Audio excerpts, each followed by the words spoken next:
ಸುಬ್ರಹ್ಮಣ್ಯ ಅಂತ ನಾನು ಹಾಸನದಿಂದ ಬಂದಿರೋದು. ನಾನು ಬಸವರಾಜ್ ಸರ್ದು ಈಗ ಒಂದು 3-4 ವರ್ಷದ ಹಿಂದೆ ಒಂದು ಸತಿ ಫೇಸ್ಬುಕ್ಕಲ್ಲಿ ವೀಡಿಯೋ ನೋಡಿದ್ದೆ. ಆ ವಿಡಿಯೋ ನೋಡಿದ್ಮೇಲೆ ಇದಕ್ಕೆ ಎಷ್ಟು ದುಡ್ಡು, ಸುಮ್ಮನೆ ಯಾಕೆ ದುಡ್ಡು ಖರ್ಚು ಮಾಡೋದು ಅಂತ ಹೇಳಿ ಸುಮ್ಮನಾಗಿದ್ದೆ. ಆಮೇಲೆ 24ರಲ್ಲಿ I think it was July acupressure first course ಮಾಡಿದ್ದು.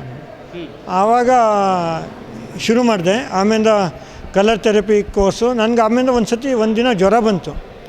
ಎಕ್ಸ್ಪೆರಿಮೆಂಟ್ ಮಾಡೋಣ ಅಂಥೇಳಿ ಬೆಟ್ಟಿನ ತುದಿಗಳಿಗೆ ಬ್ಲಾಕ್ ಹಚ್ಕೊಂಡೆ. ನನಗೆ 10 ನಿಮಿಷದೊಳಗಡೆ ಟೆಂಪ್ರೇಚರ್ ಡೌನ್ ಆಯಿತು. 10 ನಿಮಿಷವೂ ಇಲ್ಲ, 3-4 ನಿಮಿಷ ಅಥವಾ 5 ನಿಮಿಷದಲ್ಲಿ ಕಂಟ್ರೋಲ್ ಆಗೋಕ್ಕೆ ಸ್ಟಾರ್ಟ್ ಆಯಿತು. ಸಾಮಾನ್ಯವಾಗಿ ಜ್ವರ ಬಂದರೆ ನಿದ್ದೆ ಬರೋದಿಲ್ಲ. ನಾನು ಅವತ್ತು ಊಟ ಮಾಡೋಕ್ಕೆ ಅಂತ ಕೈ ತೊಳ್ಕೊಂಡೆ, ಮತ್ತೆ ಟೆಂಪ್ರೇಚರ್ ರೈಸ್ ಆಯಿತು. ಮತ್ತೇನು ಮಾಡಿದೆ, ಮತ್ತೆ ಹಚ್ಕೊಂಡು ಮಲಿಕೊಂಡೆ. ನಿದ್ದೆನೂ ಚೆನ್ನಾಗಿ ಬಂತು. ಸಾಮಾನ್ಯವಾಗಿ ಜ್ವರ ಬಂದರೆ ನಿದ್ದೆ ಬರೋದಿಲ್ವಲ್ಲ, ಜ್ವರನೂ ಕಡಿಮೆ ಆಯಿತು, ನಿದ್ದೆನೂ ಬಂತು. ನೆಕ್ಸ್ಟ್ ಡೇ ಬ್ಲ್ಯಾಕ್ನೇ ಮತ್ತೆ ಹಚ್ಕೊಂಡೆ, ಸರಿ ಹೋಯಿತು. ಅದಾದಮೇಲೆ ನನಗೊಂಥರ ಇದು ಕೆಲಸ ಮಾಡುತ್ತೆ ಅನ್ನೋ ನಂಬಿಕೆ ಬಂತು. ನನ್ನ ಮೇಲೆ ನಾನು ಎಕ್ಸ್ಪೆರಿಮೆಂಟ್ ಮಾಡ್ಕೊಂಡಾಗ.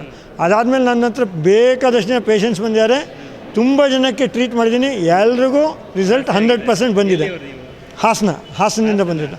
ಹಾಸನದಲ್ಲೇ ಬೇಕಾದಷ್ಟು ಜನ ಪೇಷಂಟ್ಸ್ ಬರ್ತಾರೆ, ಡೈಲಿನೂ ಬರ್ತಾ ಇರ್ತಾರೆ. ಬಂದವ್ರಿಗೆಲ್ಲ ಟ್ರೀಟ್ಮೆಂಟ್ ಕಲರ್ ಆಗ್ಬೋದು, ಅಥವಾ ಸರ್ ಹೇಳ್ಕೊಟ್ಟಿರೋಂಗೆ TM ಪಾಯಿಂಟ್ಸ್ ಇರ್ಬೋದು, ಬೇರೆ ಆಕ್ಯುಪ್ರೆಷರ್ ಪಾಯಿಂಟ್ಸ್ ಇರ್ಬೋದು, ಎಲ್ಲದನ್ನೂ ಮಾಡ್ತೀವಿ.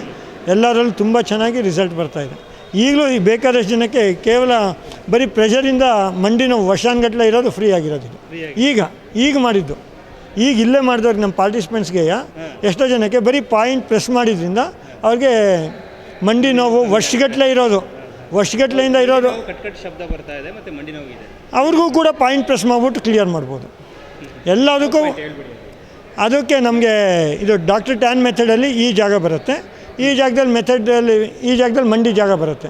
ಅದನ್ನು ಪ್ರೆಸ್ ಮಾಡಿದಾಗ ನಿಮಗೆ ನೋಡಿ ಈ ಜಾಗ ಶಬ್ದ ಬರ್ತಾ ಇದ್ರೆ ಇಲ್ಲಿ ಪ್ರೆಸ್ ಮಾಡಬೇಕು. ಈ ಜಾಗ ಪ್ರೆಸ್ ಮಾಡೋದ್ರಿಂದ ನಿಮಗೆ ಮಂಡಿ ಕಟ್ ಶಬ್ದ ಬರ್ತಿರೋದು ಕ್ರಮೇಣ ಕಡಿಮೆ ಆಗುತ್ತೆ. ಇಲ್ಲಿಗೆ ನೀವೇನು ಮಾಡೋಕ್ಕಾಗುತ್ತೆ, ಬಟಾಣಿ ಹಾಕಬೇಕು, ಇಲ್ಲ ಮ್ಯಾಗ್ನೆಟ್ ಹಾಕಬೇಕು. ಆ ಥರ ಹಾಕೋದ್ರಿಂದ ಕ್ರಮೇಣ ಕಡಿಮೆ ಆಗೋಗುತ್ತೆ.